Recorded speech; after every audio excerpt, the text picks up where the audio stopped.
Hare Krishna. All glories to the assembled devotee. All glories to Shri Guru and Shri Gauranga. All glories to Srila Prabhupada. Srila Prabhupada ki Jai.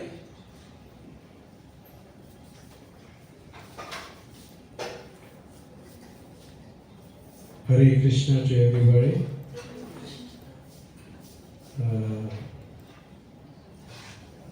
Just a minute.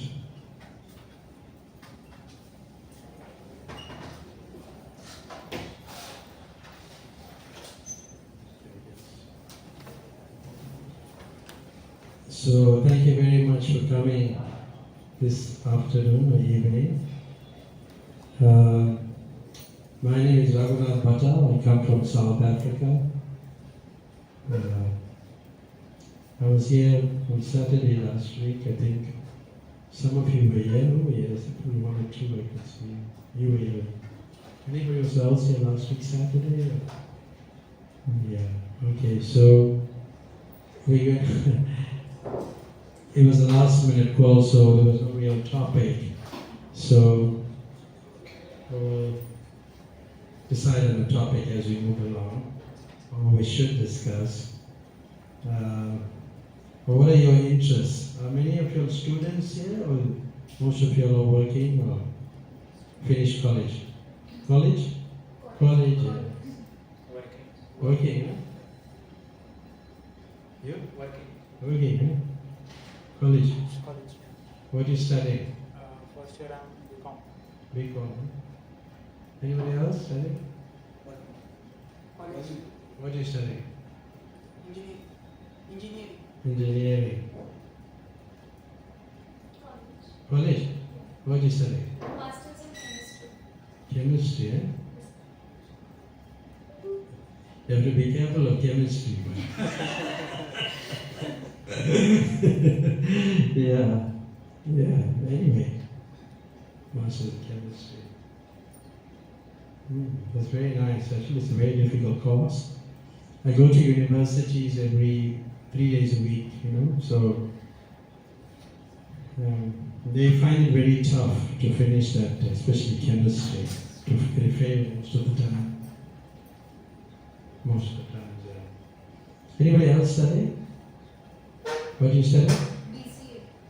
What's that mean? Bachelor of Computer Application. Oh, computer application, huh? Anybody else? Engineering, computers. So different things you are studying. So what are your other interests? Spiritually, what you like? You like chanting many rounds, I think. I don't ask you how many. But 16 rounds is good, but if you bring any amount of rounds is also good. Well, what do you like in Krishna consciousness?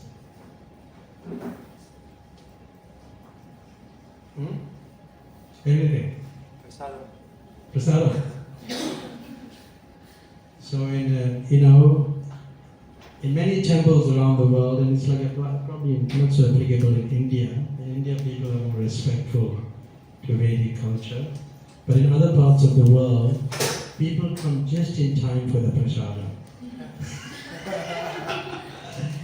So they would come in time for the prasadam and just take the prasadam and leave, because they feel the lecture is boring, it's too long. It's probably, see, when you have a varied audience, the interests are different. That's why I'm asking you what your interests are, because there was no topic given for today. So therefore we want to know what your interests are, because people are bored. There may be different reasons why they may have no interest. So what the devotees in America used to do, they should change the prasadam. They should serve it before the desi. So the person will think, no, now they'll come early, so then they should serve it after the lecture, the following week. So they were like changing it, because people would just take the prasadam and go away. So one of the universities where Srila Prabhupada came was in Durban University of Durban, Westwell, in 1975 in South Africa. And there was a professor, his name was Professor Bonafide. He was an Afrikaner. We could talk about it later. But there was one boy, he used to come, and he should just come for the sweet and go away. He was studying law. So he just take the sweet and he go away. He just come in time. So after a few times he came, then finally, he had to go to the courthouse, for practice and things like that. So our temple was building on the top, and the courthouse was in the bottom, like that. Gradually he got more interested, and he became a full-time devotee. It's an interesting way how he joined. And he gave up his profession. It's been like about the devotee for about 39 years. 39 years probably, 1 year more than me. I'm 38 years in the book. So like that, we have different interests. So what will be our topic tonight? Would you like to ask questions, or I can answer, or should we discuss something? We can discuss and further we can take the question. Anything? Both. Okay. So you're not practicing, so maybe we should talk about the nectar of instruction then. That'll be interesting. We'll do some verses from the nectar of instruction. Let's look at text number. Okay, let's look at text 1. This is shared to the people also, right? They can also watch it, right? Vacha vegam manasa krodha vegam, jiva vegam udara pasta vegam. Etan vegam yo visayata dhira, sarvam apimam pritisam pritibim sasisya. So this verse, a sober person who can tolerate the urge to speak, the mind's demands, the actions of anger, and the urges of the tongue, belly, and genitals, is qualified to make disciples all over the world. So it's very interesting. It talks about sense control. And one of the things about, especially in India, when you talk about spirituality, people know that you've got to do something with not enjoying. Isn't it? He's a stalwart, don't let him know. So it's about, just like, when we go to places where people are, enjoying themselves in liquor stores and things like that, when they see us, they get uncomfortable. Because we naturally, our senses are controlled.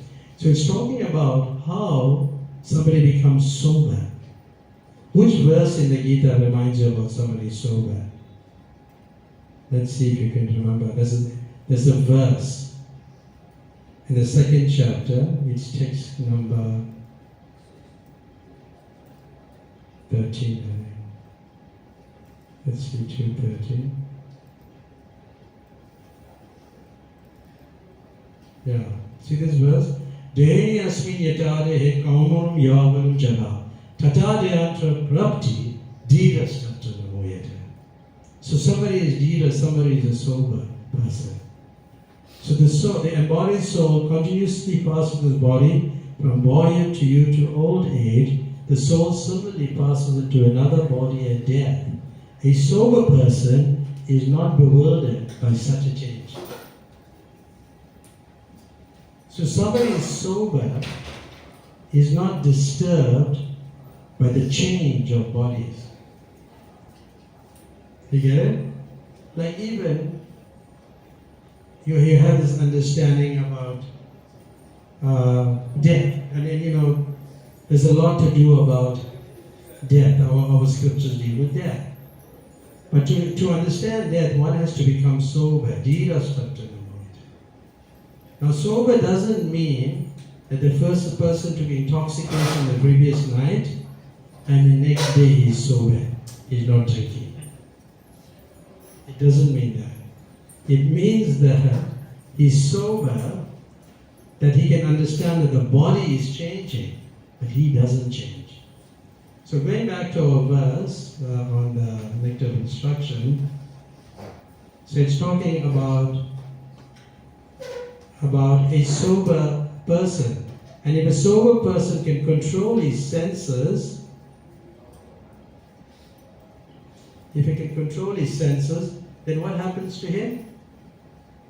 He can make disciples all over the world.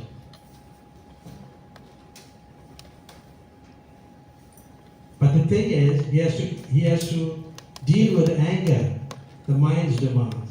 Anger. How's your anger issues? How's it called anger issues? How angry do you get? Very Often. Why do you get angry? So you see, because when your senses are controlled, it's like, like the Bhagavad Gita explains that verse in the second chapter again. It talks about the tortoise. See, the tortoise, it only uses its senses when it wants to eat, and then it withdraws it. So it only uses it for a particular purpose that is required for. Otherwise it's withdrawn. So a devotee's senses should be like that. He shouldn't be worried about what's going on in, the movie industry, or if you're interested in that. What other interests you have, cricket or something like that. No, his senses are withdrawn. So anger, the actions of anger, one has to really control his senses. So the tongue, the belly and the genitals are in a straight line. So if one can control the tongue, then he can control the belly and then he can control the genitals. So if he cannot control the tongue, then there's trouble. Just like how often you got angry with somebody and then you later on, in hindsight or retrospect, you realize later on that I shouldn't have said that. How often is that? Every day. So what we are proposing is that you give up anger. Is that what we meant to do? No, because anger is required. But it has its place. Like if somebody is coming to attack you, you're going to tell him, no, I'm a devotee or Hare Krishna devotee. I don't want to do anything to you more. No, you're going to be angry and you're going to fight back. So the whole Bhagavad Gita is about anger. So there was one person, I think it was one white person who had joined Prabhupada, probably in India, Gorakhpur, in that area. And the person said, Prabhupada, he was very happy with the devotees. They're so peaceful and they don't get angry. And Prabhupada, like the Acharya, he said, well, what's wrong with anger? Did anybody say something wrong with anger? Because Lord Krishna spoke the Bhagavad Gita, it's all about anger. It's a fight. So there's nothing really wrong with anger, but how it is utilized. Just like if the army goes and kills 500 or 5,000 people, and they were sanctioned to kill so many people, when they come back, will Modi be upset with them? No, he'll give them a medal. Isn't it? Because it's authorized. So anger has its place, and depending on situations, you can use anger. The urges of the tongue, this is talking about, like prashadam. So it talks about prashadam there. And we'll quickly go to that. And then it talks about the belly and the genitals also. I will speak a little about that. But it's talking about Maharaj Parikshit, and I will read a few lines because this is very interesting. In the Srimad Bhagavatam, Parikshit Maharaj placed a number of intelligent questions before Sukadeva Goswami. One of these questions was, why do people undergo atonement if they cannot control their senses? For instance, a thief may know perfectly well that he may be arrested for stealing, and he may actually even see another thief arrested by the police, yet he continues to steal. Experience is gathered by hearing and seeing. One who is less intelligent gathers experience by seeing, and one who is more intelligent gathers experience by hearing. When an intelligent person hears from the law books and sastras, the scriptures, that stealing is not good and hears that the thief is punished when arrested, he refrains from theft. A less intelligent person may first have to be arrested and punished for stealing to learn to stop stealing. However, a rascal, a foolish man, may have the experience of both hearing and seeing and may even be punished, but still he continues to steal. Even if such a person atones and is punished by the government, he will once again commit theft as soon as he comes out of jail. So it's talking about atonement. What's the meaning of atonement? You know what's atonement? Do you know what's atonement? Urges to do something? Urges? Yeah. Well, it's like, for example, it's like you go to church and you ask for forgiveness that you won't do such a thing again. You atone for it. In the Christian tradition, they call it like atonement, but in Sanskrit it's called prayaschita, atonement. So you beg for forgiveness and you don't do it. You'll never do it again. You come to the Hare Krishna temple, you stand before the deities, and you promise to the Sita, Ram, Lakshmana, and Hanuman. That's the most favorite deities recently. So you go there and you say, well, I'm not going to do this again. But as soon as you go outside, you do the same thing again. So it's talking here about, the question is raised by Maharaj Parikshit to Sukadev Goswami, that how is it that, and let's read it. Parikshit Maharaj compared atonement to an elephant's bathing. The elephant may be it may take a very nice bath in the river, but as soon as he comes onto the bank, he throws dirt all over its body. What then is the value of bathing?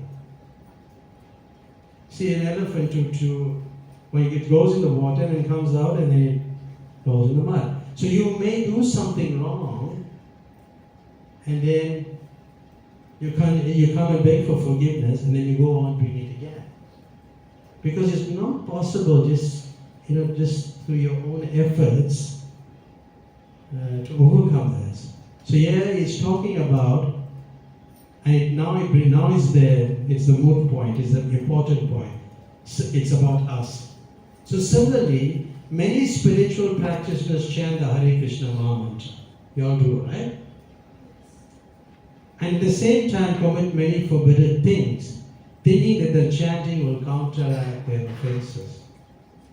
Of the 10 offenses, one can commit while chanting the holy name of the Lord. This offense here, which is committing sinful activities on the sense of chanting the holy name of the Lord, it's very bad. It's one of the worst.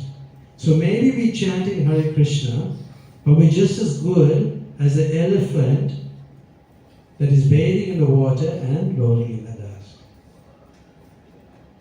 So you know the 10 offenses? You know the first one, right? First one, anybody? To blaspheme the devotees who have dedicated life for propagating the holy name of the Lord. So then those offenses you should avoid. Otherwise, you'll be like that elephant that bathes and rolls in the dirt. How that sounds? Any questions so far? You can ask me any questions as we move along. We may not have the time. Any comments or questions? Yes. What are the 10 offenses? What is an offense? What are the 10 offenses? Yeah, the 10 offenses. Yes. Maybe we should pick it up here and we display. There's 10 offenses we recite every morning to blaspheme the devotees of dedicated life for propagating the holy name of the Lord, to consider our demigods to be equal or independent of the name of the Lord Vishnu. We'll pick it up and put it up, and we can go through it. Just like many of you are coming from Hindu backgrounds, and you may worship some devata also. Isn't anybody still worshipping anybody else besides Krishna? It's okay. But is anybody doing this? Everybody still worships Krishna.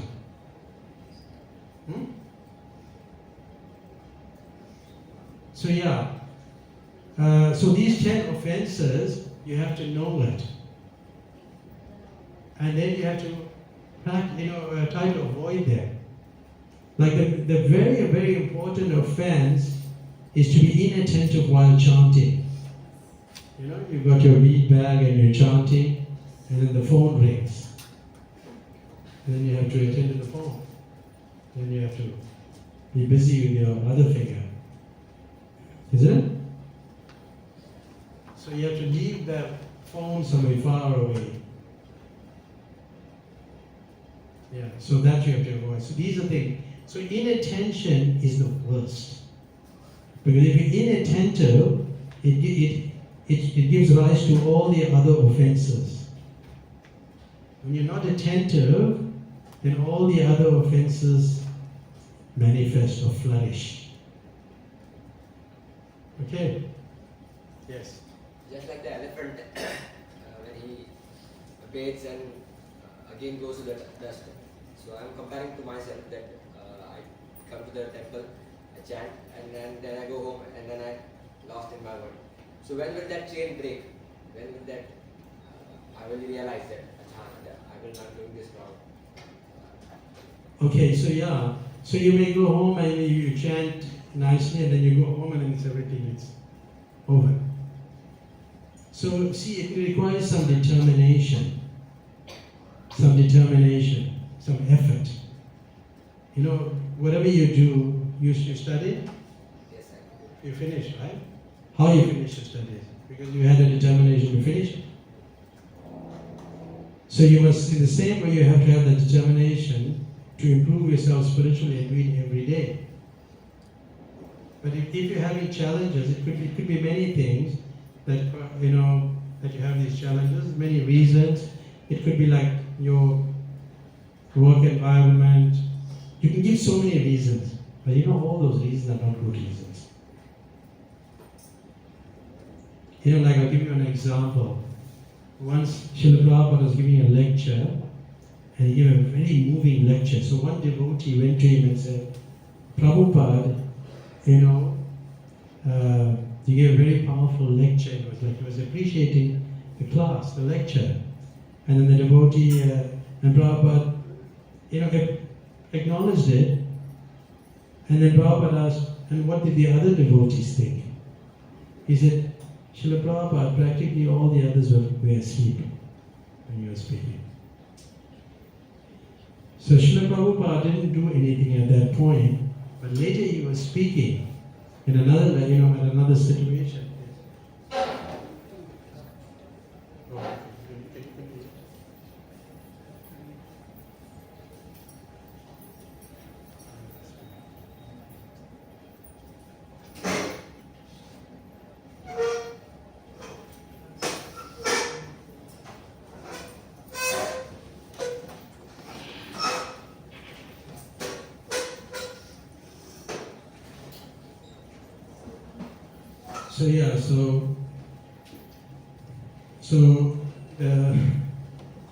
So all the other devotees were asleep. So Srila Prabhupada, when he was giving another lecture, he went. He brought that point up. Is it okay?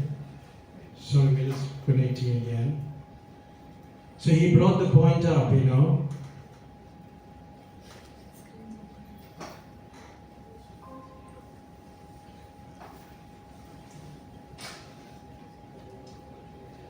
It's okay, no? Okay, Hare Krishna, those people are joining us live, sorry about that, we had some technical problems.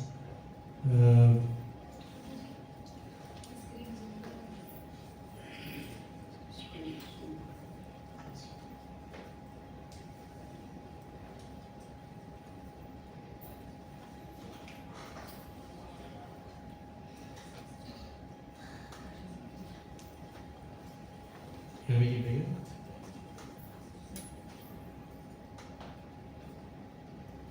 Anyway, it's just small. I think it's little bigger. No, font was Okay. Alright, then, so Srila Prabhupada was speaking, and then he asked the people, he asked the devotees, while they were sleeping, and whilst the lecture is on, and they all gave different reasons.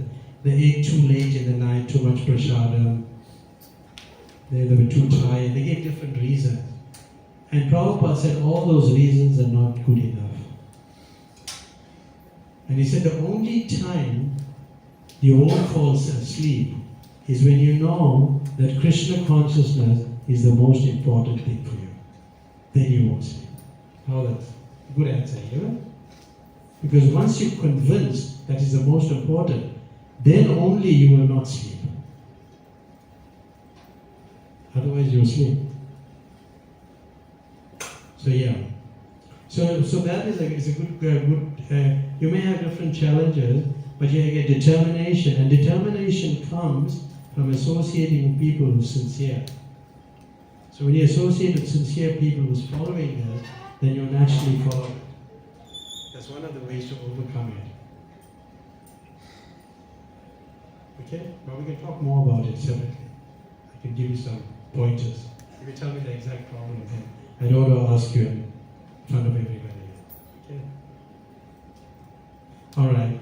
Then it's talking about that type of atonement, and but prayaschitta, see, the person will always do it again.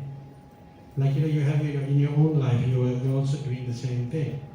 You come and then you go back home and you do some other things. But bhakti, when you engage in devotional service, it gets down to the root of the problem.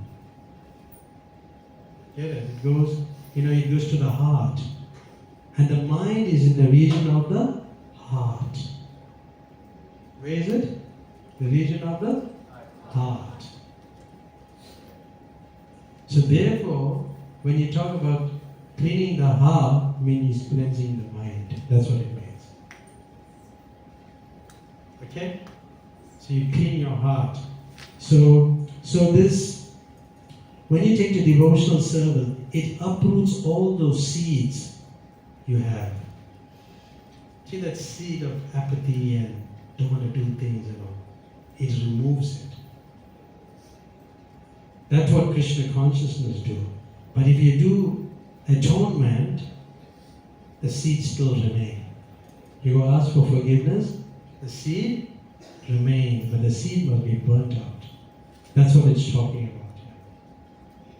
So then again, it goes on to speak about the power. First one must control his Speaking power. speaking power. So speaking, everybody likes speaking. How many of you like talking? You talk a lot? I see almost everybody on a cell phone in the streets, and they're talking for hours on end. When you're walking around, you see people just talking. What are they talking about? Huh? Gossiping. Basically a materialistic thing. Whatever they are discussing, so most of them are discussing about the materialistic thing. Material things, huh? So yes. So it's like, and Prabhupada compares that like a snake, like a frog is croaking, but the frog is calling the snake to come and eat it. So that's what it is. So you're calling death. That's what's happening. So we also have to control the speech.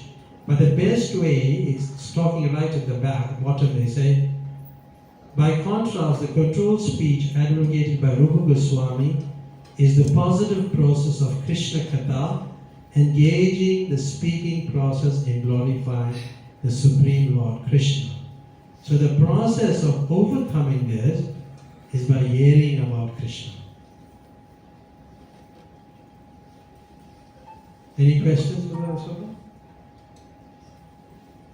So there's also, some people practice Maunam Vrat. You know the Maunam Vrat? They don't speak. So not speaking is not good also. But you must speak. Speaking Krishna consciousness is silence. That's silence. But don't artificially practice silence or maunam vrat. Artificially. That's not good. Okay? So then it's talking about the mind and anger. Anger. Come back to anger. Now we said there's nothing wrong with anger, depending how it's utilized, because the whole Bhagavad Gita was spoken. It's about anger.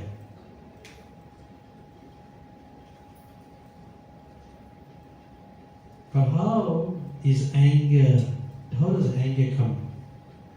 What's the cause of anger? I want to hear from you. Lust. Huh? Lust. Really? Is it? Lust. So how many of you have enemies? You all have some enemies? Somebody you don't like.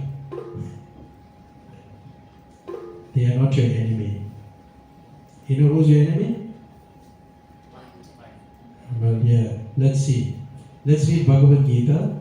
Krishna is saying in the Bhagavad Gita, 36, I think. 36 and 37. See what he says in 36? See, your question again comes here. Arjuna said, O descendant of Vishnu, but what is one impelled to sinful acts, even unwillingly, as if engaged by force? Like sometimes you don't want to do certain things. You just don't want to, you're following to some extent.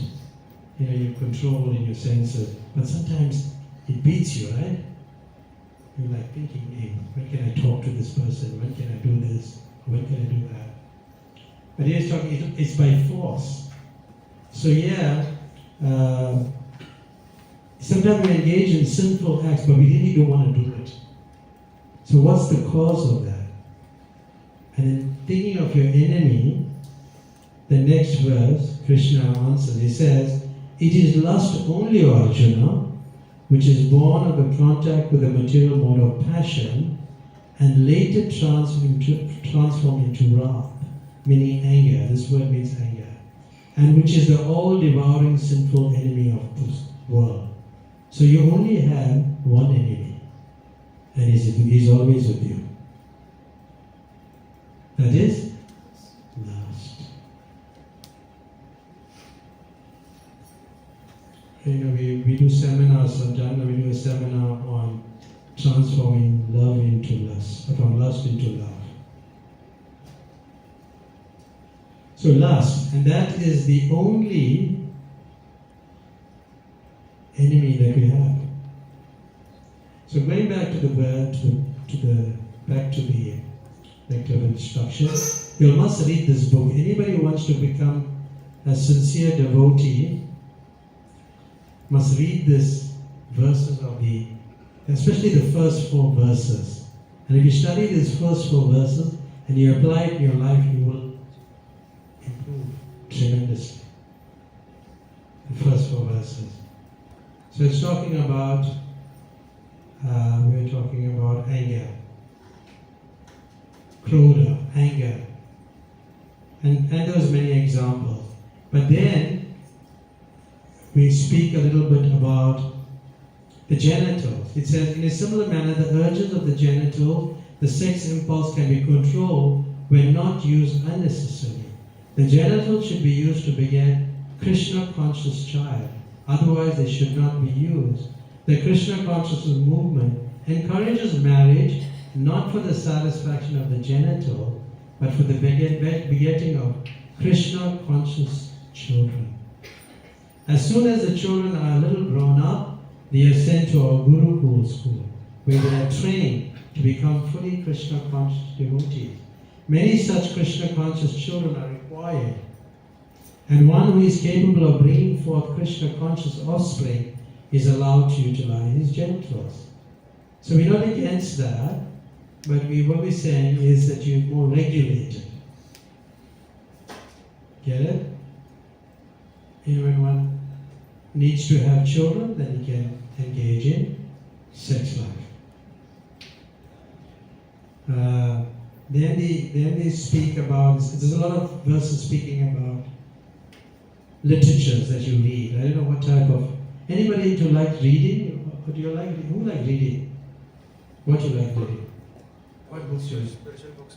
Only? Before? I used to read novels. J.K. Rowling. I also like to read, but like before coming into the spirituality, I've learned this thing: rich dad, poor dad, how to become millionaire, billionaire. So this type of book. And self-growth book, but in context with materialism. Yeah, so those is compared like for crows. Crows are not good birds. It's not very good. But when you reading the spiritual literature, it's like compared to like swans, The swan is very attractive, You know what swans are very beautiful, graceful, when they're swimming. They're very attractive. So reading, like these type of literatures, you must avoid. Yeah, mundane literature. It's talking about. Try to give up that. You'll have problems giving that up, or you're always looking at the phone, something coming up there. Who's crossing the floor from Congress Party to BJP or different things, Is it? Yeah, what you're reading about. So it's mundane literature, so it affects you. Okay? See, it says here, on the other hand, that literature which is full of description of the transcendent glories of the name, form, fame, pastime, etc., of the unlimited Supreme Lord, is a different creation, full of transcendental words, directs us toward bringing about a revolution in the impious life of the world's misdirected civilization.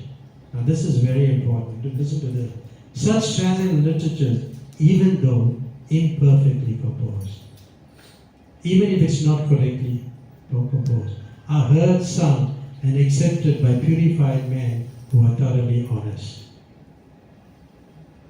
So in our country we had, we have African people, and it's not easy to preach to them spiritual life. So I met one African doctor, and he is now in Canada, and we should preach to him regularly. So somehow he got attracted to it, and then he decided to translate one of Prabhupada's books into the African language. And he tried, he translated it. And that's not easy because the languages, especially to give information about Krishna, but he did it. But it was full of errors. There was a lot of errors. And he printed it because not many people could understand the language. And he printed it, and he printed lots, maybe thousands of copies. And then we came out distributing it, these books, giving it out. But there was one lady who read that book, but it was full of errors. And she read it, another African lady who read it and became a devotee. And then, where she lives in an African township, she made her room like a temple where people come now and worship, and now she's an initiated devotee. So you have to focus on spiritual literature. And Prabhupada says here, this verse in the Bhagavatam, even imperfectly composed, it has that effect. Okay? Any questions so far? Yes? When a person is under influence of Maya and is also practicing sadhana side by side, but the influence of Maya over him is at such an extent that it is affecting his sadhana. His mind is not getting indulged into it. Like he's not attentive while performing the sadhana or chanting the rounds. So because of what can you do to overcome it? See, the thing is, when somebody is in the initial stage of practice, sadhana bhakti, it's an effort. You know, it's an effort. While he's chanting, he's thinking, hey, you know what? I have to meet that young girl today. You know? Different things you can think. I'm just using that example because it's a good example that people go through. Now you may be thinking, well, you know, okay. And while he's thinking, then he's thinking, where should I go? Then, but he's chanting. The chanting is in the background. His thoughts are in the forefront. Now the thing is he doing the right thing? Now, like I had a person came the other day, he said, but should I count that round? I said, yes, you must count it. I said, because from that 108 beats, one is good. You can't say all is bad. Isn't it? So you are chanting, for example, if there's dust here on the floor and you kind of vacuuming it, you're cleaning it, then the dust starts coming up. Should you stop the cleaning? No, you don't stop the cleaning, you continue cleaning. You want the dirt to go. So in sadhana bhakti, it's a devotional service in practice. So those deep-rooted anarthas take a while to leave. There's a whole process. You know, it's a long process also.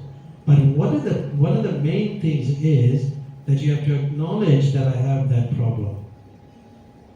See, to have a problem is not a problem. But to acknowledge you have a problem is a problem. That makes sense, right? To say, well, you know, I really got this problem, that's difficult. So when you identify that, you work at that. For example, so what's your challenge, if you'd like to share? When you chanting, what are you thinking of? Actually, my challenge is not when chanting. Actually, because of the other things, it is affecting my chanting. Right. There are other things like people brainwashing about, like telling you wrong things about the Movement. the Krishna conscious thing. So sometimes it happens that the faith is there, but because of the information that they give, there is some brainwashing and you're not sure about what you're doing. So it's not brainwashing. The brainwashing means the brain is getting clean. Yeah. So it's not brainwashing. It's making your brain dirty.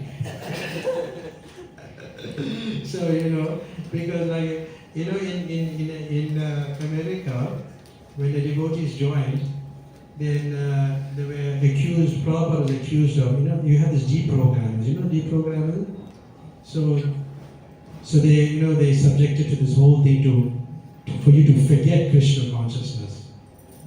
They go through a whole process with you, and then they called it brainwashing. Prabhupada said that who's got no brains, what are we going to wash? They don't have brains. It's not brainwashing.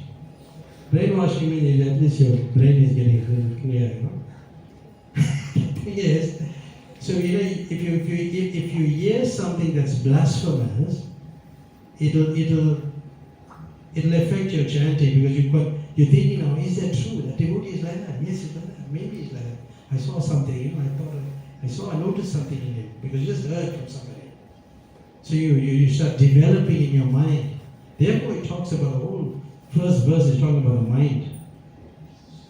To conquer the mind, control of the mind. So you have to keep bringing it back. And the mind is controlled by air. Do you know that? The mind is controlled by air. Okay, take a deep breath. Breathe in. And release air. What you were thinking when you were breathing? Nothing. Absolutely nothing. It's controlled by air. You get it? So it's controlled by air. It's mentioned there. Like it's a whole. It's in the Bhagavatam.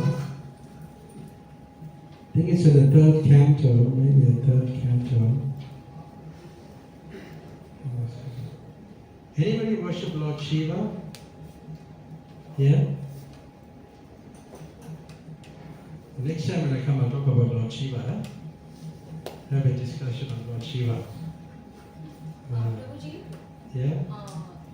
you just said that mind will be controlled by air. Yeah. So in Bhagavad Gita it is mentioned also, like in the ancient time, not in this yuga, the previous yugas, the people were doing this meditation and sadhana That's for right. a longer period of time by controlling the air within their bodies and everything else. So, but like right in this Kali Yuga also, like you have mentioned ki we can control our mind through our breath or air. So, but the bhakti is recommended now. Mostly like we should do bhakti. We should, the main focus is on the bhakti. So easiest part. So why you have said that? Control the mind. Why I said about air? About Like air thing. see, yeah. So the thing is, sometimes.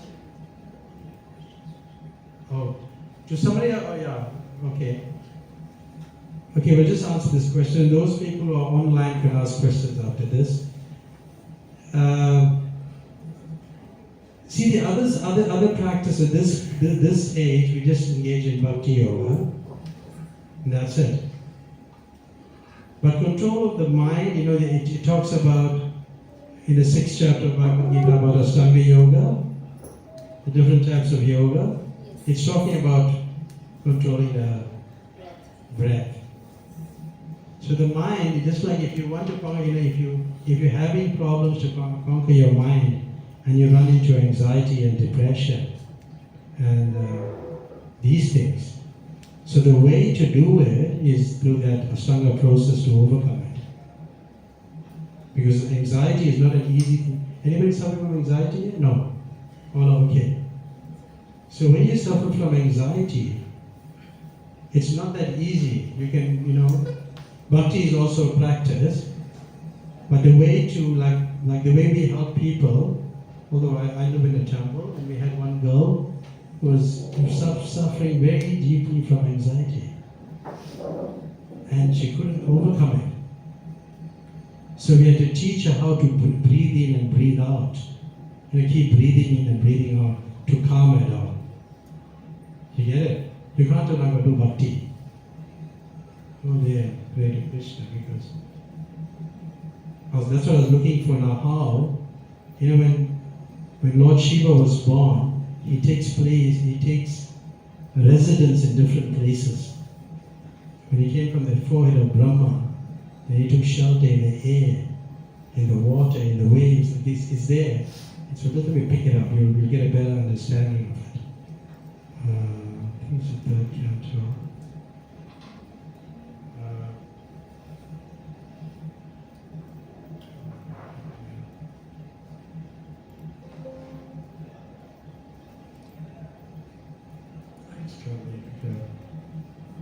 Yeah, say for example, it takes shelter into the different planets, even the moon planet.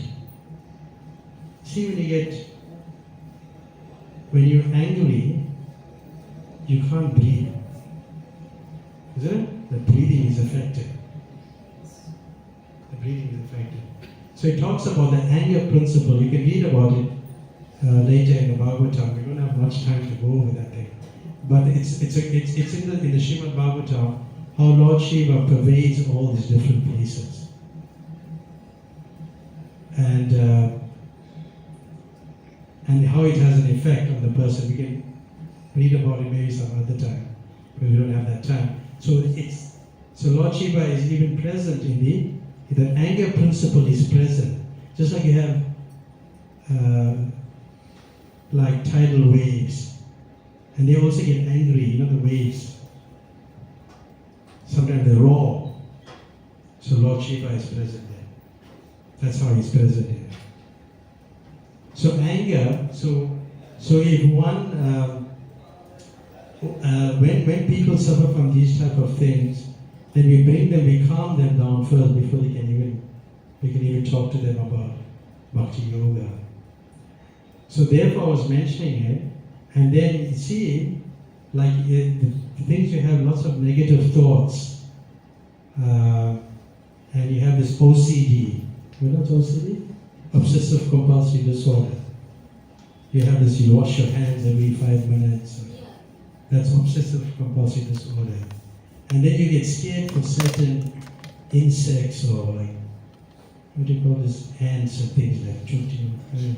So like you start getting fear. That's what anxiety is about. It's a very serious thing.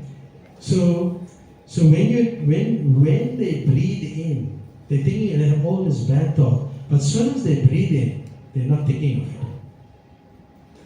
You get it? And the way to change it is, as soon as you're breathing in, so when you take a deep breath, you must immediately try to focus on something positive. You get it? Something positive.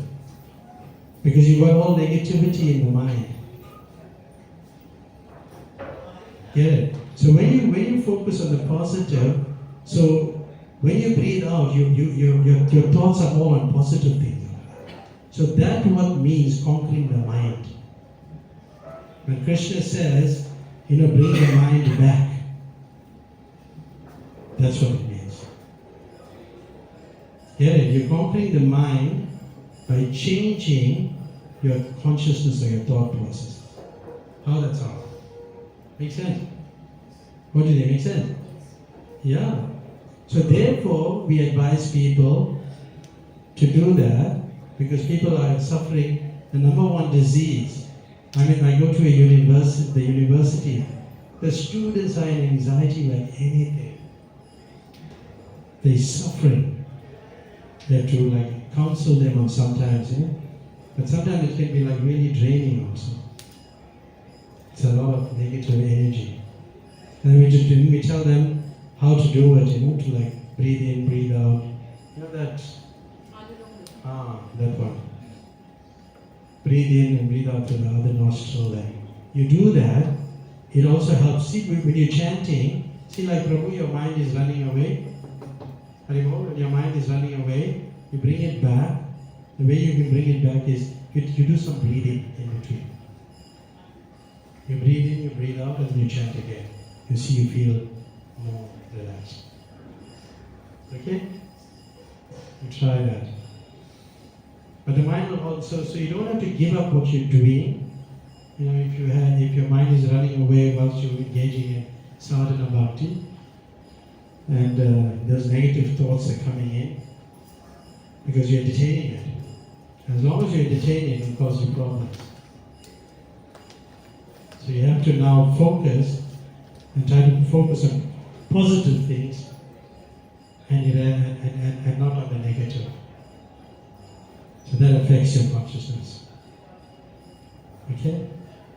Yes. What is it? What's your name? Monica. Yes, Monica. I have heard so many devotees said that whenever you get angry on little things, or whenever you get absent or you don't feel like doing anything, frustrated or anger or whatever it is, so you have to chant. So chanting in each and every aspect, we cannot do chanting. Suppose a person have a fight in an office, so you can't chant loudly over there. So breathing helps, but the chanting is the main thing. Yes, you must chant. You see, but if you breathe in nicely in and out, and you start chanting, you see actually your chanting is much better. It's much more better. Your mind is more calmer.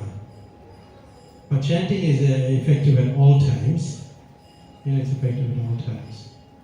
Yes, it is. So we should do meditation or something like that? Chanting is meditation. But nowadays the meditation is so called that you are sitting in a quiet place for a longer period of time, or for 15-20 minutes and concentrating your breath. So is that also comes in the breathing? You see, if you're doing that, that's besides the chanting. And if it helps your chanting, it's favorable, do it. But if it's not favorable, you don't have to do it. Some people, not everybody, it's applicable to everybody. Some people are more disturbed, some people are not disturbed. Depending on the person. Does anybody have questions online who would like to ask anything?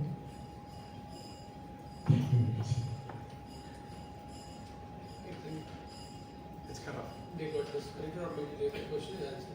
Maybe we can proceed. Okay. They were asking it a little earlier. Oh, yeah, okay. Sorry about that, yeah. Yeah. So the point is that we're talking about, do what's most favorable for you. Like if sitting and chanting is more favorable for you, you do it. Some people like to walk. But best is to sit. And you can hear yourself. But Prabhupada also walked and chanted.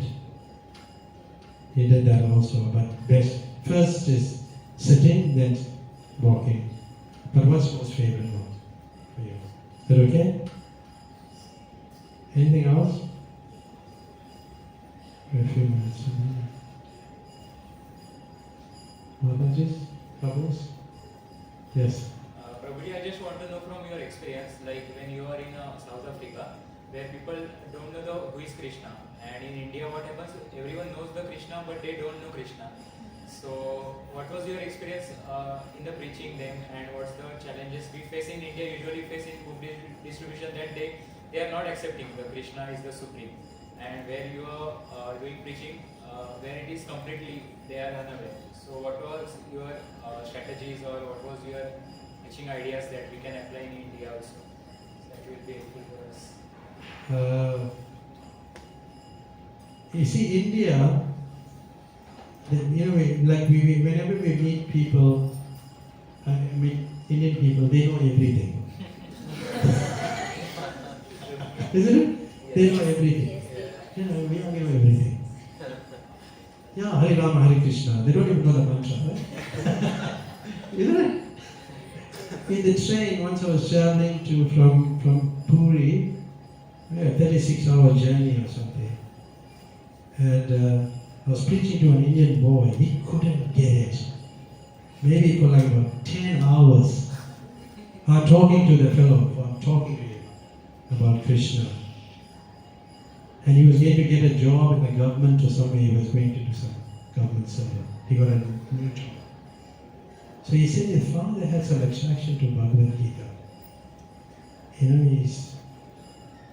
then I didn't tell him much, and then at some point I just I told him, you know what, anyway, now, finish, done. Then he said, you know what, give me that beads. I want to chant the Hare Krishna mantra. When he took the beads for that journey, he got the message, he started chanting. See, all the people born in India are very fortunate. Anybody born in India is very fortunate. I was discussing it the last time. He's a pious soul. So, see, you are close to Krishna, but they're running away from Krishna. The foreigners are running towards Krishna. You all are running away from Krishna. But see, therefore Prabhupada went to the West, and he made these Westerners devotees, and he brought them to India to show them, hey, you're not following your culture. He said to bring foreigners like us to speak to you. I'm also a foreigner. See? So yeah, but you're very, very fortunate. So you have that problem, they don't understand, but still that they are very pious. And within that piety, they will have some respect. So sometimes, you think if they don't take a book, so they're not interested. And they don't know about God because due to so much contamination over the years, Mughal invasions, so many different things, it's got covered. But Prabhupada is now this will be our last question. We had fun. Okay. So then, it got covered. So he went to the West, he brought the dancing white elephants and made them dance here. And then the people start becoming conscious. But the thing is, they may have a little respect for the sadhu. And the little respect for the sadhu is their advancement in Krishna consciousness. That's the beginning for them. Because they have that respect, like even for me, if I'm on the train now, the people are uncomfortable, I was traveling from a train to here to Mumbai. And they can't eat anything, they can't, they can see me, I'm just always like this. Wherever I go, I'm just my dhoti and kurta. They don't use anything else. So they're uncomfortable because they know. So that is their advancement. That is the beginning of their devotion. So it's not necessarily they may take a book, they may not show so much interest, but they know that this person is saintly. But in the West, that's not the case. In other parts of the world, it's a little lot different. And then they may not appreciate when compared to India. So you'll have this type of problem. How do you deal with it? How do you? I mean, do they want to buy the books or they want to? Yeah, some of them are just like doing debate upon Krishna and other demigods and all. Like some of them are not agreeing. So like that only. Yeah, but you see, the point is, even if they get upset and they don't agree, you must know your preaching is having effect. As soon as they get upset, too is away. My preaching is effective because of affecting this guy. You get it? You look at it like in a negative way, but you have to look at it positively, that he's getting agitated. He knows it's it's affecting him. It's positive. See, that's how I look at it. When somebody's getting upset, I'm like, good, this is what we want. You know, I've been a book distributor for a long time. You know, I printed books, I distributed books. You know, I've been doing this for many, many years. But it's wonderful. It's a wonderful experience.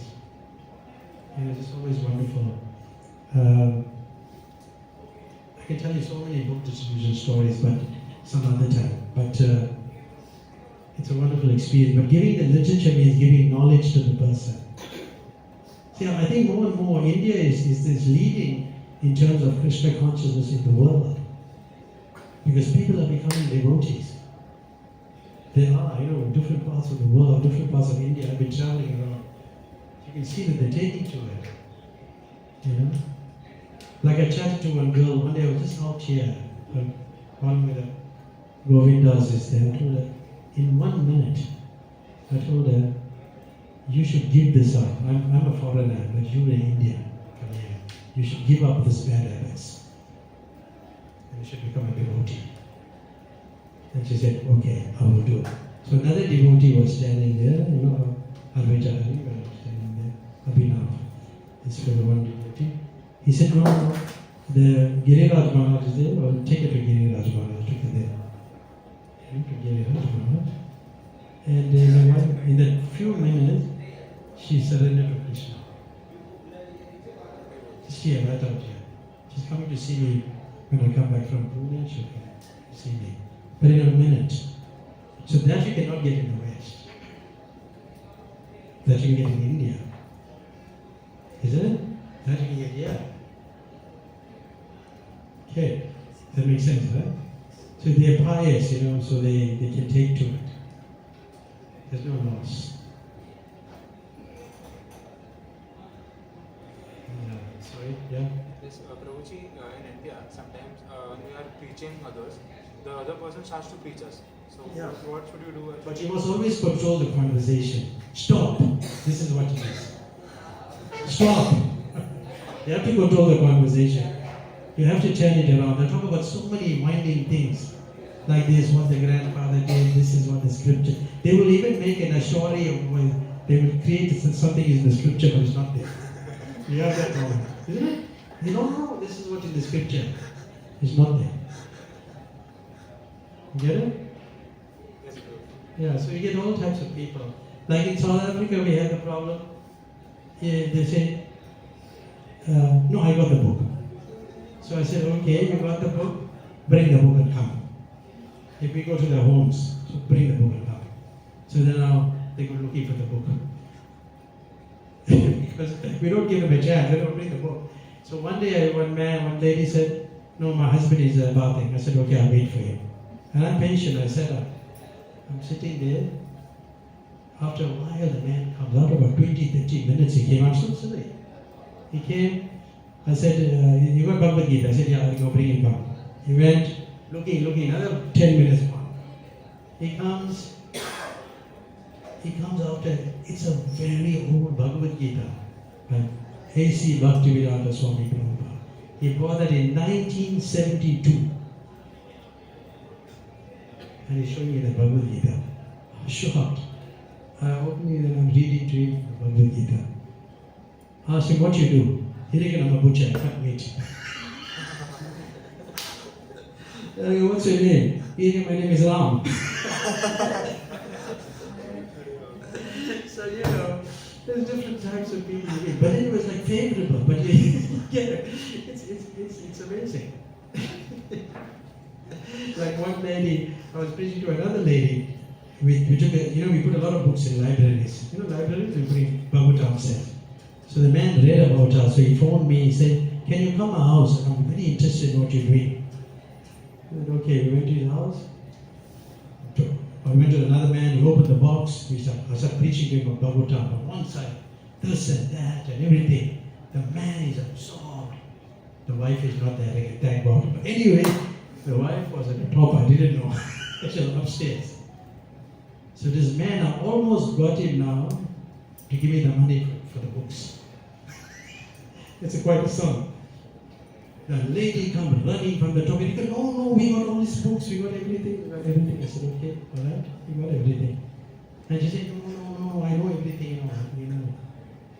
And then she said to me, your people, amongst many things, when we make prasad, you don't like to eat. That's true. But anyway, like they make things, if they're worshipping the devotees, so we may not eat certain things. Right? I said, true. Anyway, who told you we don't eat? Who told you that? Then she said, no, I know you don't eat. I said, okay, then go bring something, I will eat. Now let me tell you, this lady had nothing to offer. Nothing, absolutely nothing. I went into the kitchen, I'm standing in the kitchen, and I said, we need to eat something, we will make something. She didn't give us anything. Anyway, she had one date. This was the best date she ever had. One date. She took the date and I can bring it. I brought it, I offered it to the scripture, I'm offering it to Krishna in front of her. I cut it up.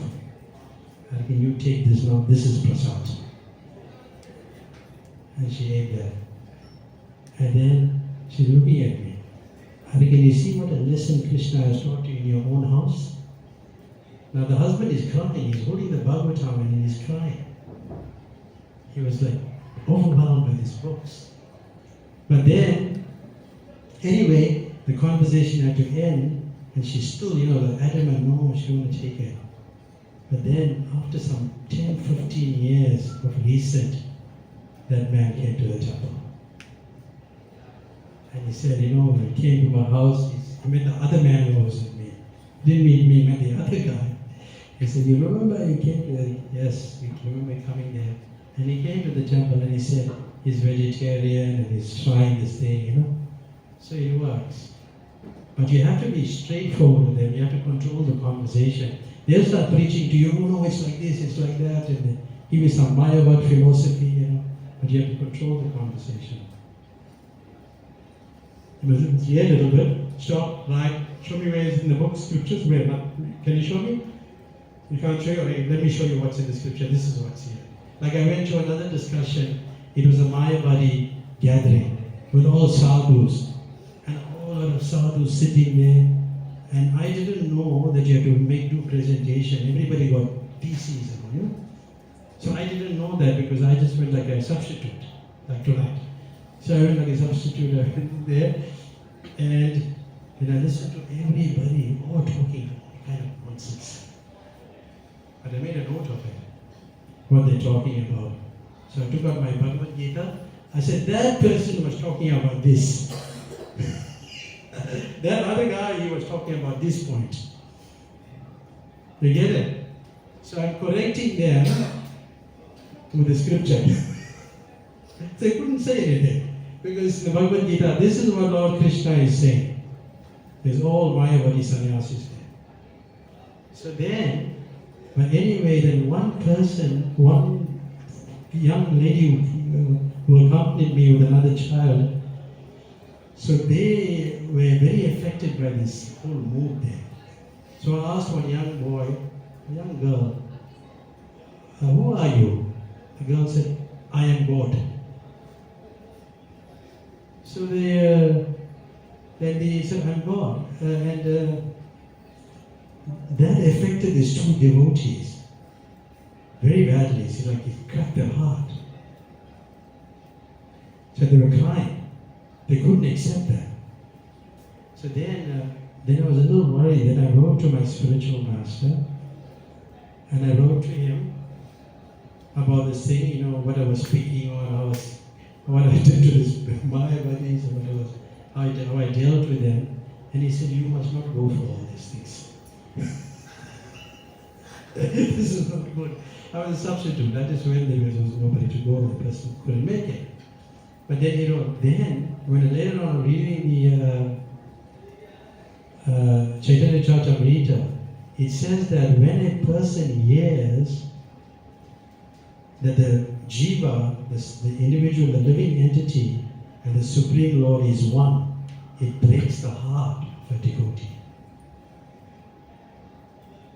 So therefore, it's not good in this environment. So you must know when to cut your conversation also. Like if the fellow is, if he's so far away, you can't bring him closer.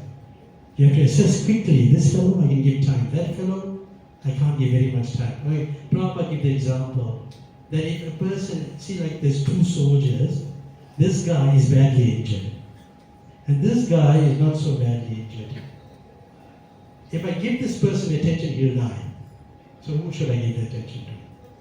So the other fellow who can, he can survive because he's a little bit okay. So similarly, when you're meeting people on the battlefield in India, so you decide, this fellow I should give more time, that fellow I'll give more. Don't give Mayavadi 2 hours, uninterested fellow. Is that okay? Makes sense, right? Yeah. I have lots of experiences in this thing. Yes? Prabhuji, what does the sincerity means? Sincerity is equals to discipline, or sincerity means like, for example, if anyone is doing the chanting and reading and associating with devotees, so they are not doing on a particular time. Because discipline means that you are doing that particular activity at that point of time. Yeah. So what does it mean actually? If we are completing our 16 rounds whole day and next day also we are completing our rounds, we are completing, but we are not completing on that specific time.